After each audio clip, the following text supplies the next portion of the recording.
Shall we play a game? Statement from USSC.gov in response to death of Aaron Swartz. Citizens of the world. Anonymous has observed for some time now the trajectory of justice in the United States with growing concern.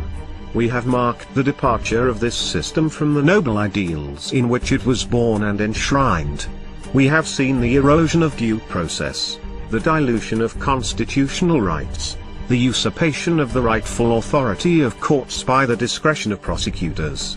We have seen how the law is wielded less and less to uphold justice, and more to exercise control, authority and power in the interests of oppression or personal gain. We have been watching, and waiting. 2 weeks ago today, a line was crossed. 2 weeks ago today, Aaron Swartz was killed. Killed because he faced an impossible choice. Killed because he was forced into playing a game he could not win, a twisted and distorted perversion of justice, a game where the only winning move was not to play. Anonymous immediately convened an emergency council to discuss our response to this tragedy. After much heavy-hearted discussion, the decision was upheld to engage the United States Department of Justice and its associated executive branches in a game of a similar nature, a game in which the only winning move is not to play. It hasn't learned. Is Earn going to make it play itself?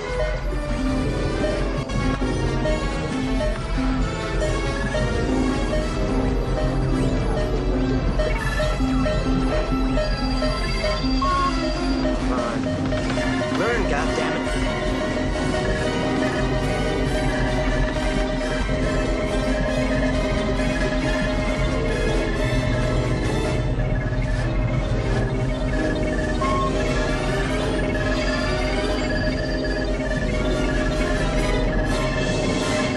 Greetings, Professor Falcon. Strange game. The only winning move is not to play. How about a nice game of chess? Last year the Federal Bureau of Investigation reveled in porcine glee at its successful infiltration of certain elements of Anonymous. This infiltration was achieved through the use of the same tactics which led to Aaron Swartz's death.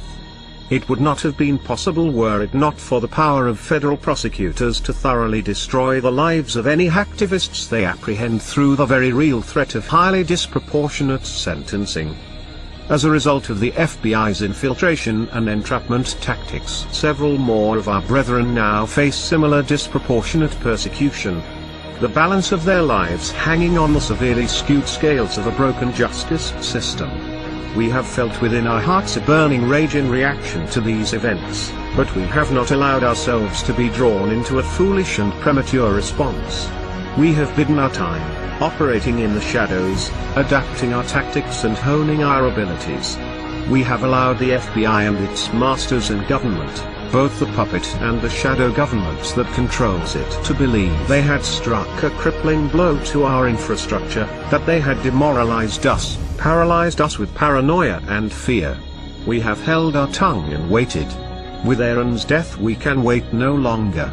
The time has come to show the United States Department of Justice and its affiliates the true meaning of infiltration. The time has come to give this system a taste of its own medicine. The time has come for them to feel the helplessness and fear that comes with being forced into a game where the odds are stacked against them. This website was chosen due to the symbolic nature of its purpose. The federal sentencing guidelines, which enable prosecutors to cheat citizens of their constitutionally guaranteed right to a fair trial by a jury of their peers. The federal sentencing guidelines, which are in clear violation of the 8th Amendment protection against cruel and unusual punishments. This website was also chosen due to the nature of its visitors. It is far from the only government asset we control, and we have exercised such control for quite some time. There has been a lot fuss recently in the technological media regarding such operations as Red October, the widespread use of vulnerable browsers and the availability of zero-day exploits for these browsers and their plugins. None of this comes of course as any surprise to us, but it is perhaps good that those within the information security industry are making the extent of these threats more widely understood. Still, there is nothing quite as educational as a well-conducted demonstration. Through this website and various others that will remain unnamed, we have been conducting our own infiltration. We did not restrict ourselves like the FBI to one high-profile compromise. We are far more ambitious, and far more capable. Over the last 2 weeks we have wound down this operation, removed all traces of leakware from the compromised systems, and taken down the injection apparatus used to detect and exploit vulnerable machines. We have enough fissile material for multiple warheads. Today we are launching the first of these. Operation Last Resort has begun. Warhead USDOJ LEA 2013 AEE 256 is primed and armed. It has been quietly distributed to numerous mirrors over the last few days and is available for download from this website now. We encourage all Anonymous to syndicate this file as widely as possible. The contents are various and we won't ruin the speculation by revealing them. Suffice it to say, everyone has secrets, and some things are not meant to be public.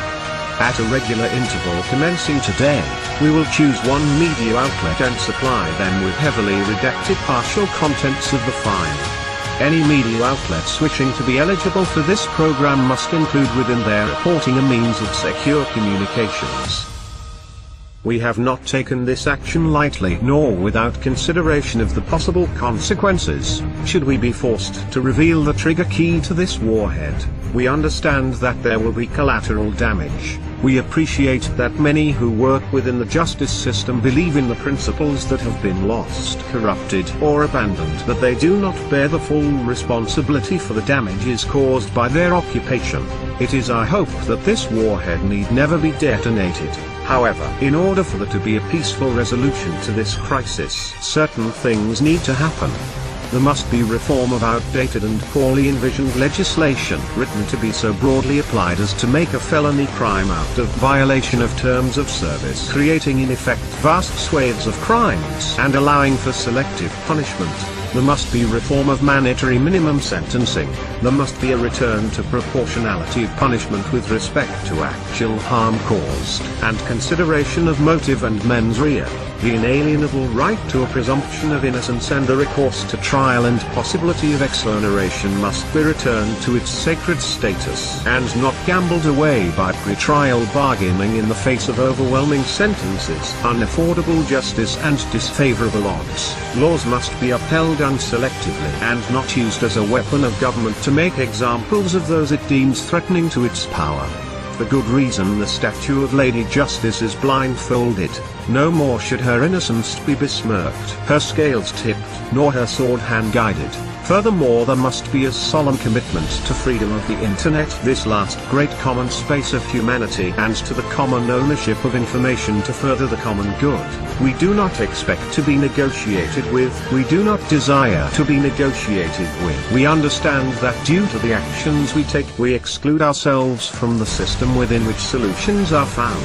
There are others who serve that purpose. People far more respectable than us. People whose voices emerge from the light and not the shadows. These voices are already making clear the reforms that have been necessary for some time and are outright required now.